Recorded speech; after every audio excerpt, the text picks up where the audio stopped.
biggest things that you can do is actually apologize. And I think apologizing properly, it makes a massive difference. So the first thing I would say is that if I was going to apologize to someone, I think it starts with your heart. Like, your heart needs to be in the right place. It can't be in a place where I'm trying to like cover my own faults up and I'm trying to blame the circumstances. It's like your heart needs to be in the right place. And what do I mean by that?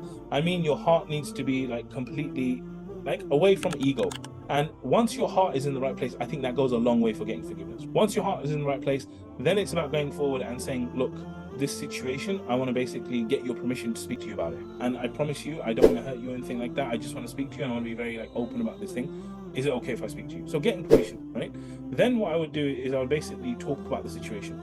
So look, this situation, what happened is X, Y, Z, okay? And from this situation, these are all the things I did wrong. These are all my faults. And with the other person, I wouldn't talk about their faults. I would just talk about my faults and I would take responsibility. And then I would apologize and I would tell them that I know the impact of them actually going through that is X, Y, Z.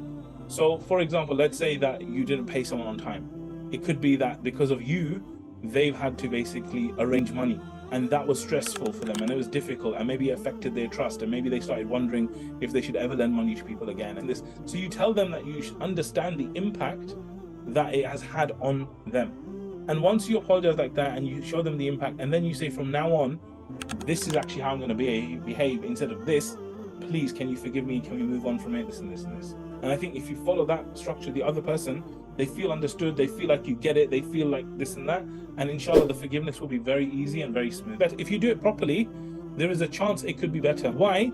Because if me and you are friends all the time and nothing bad's ever happened, the truth is, I don't know how much I can trust you. But if something bad's happened and then you fixed it, that gives me more confidence in our relationship.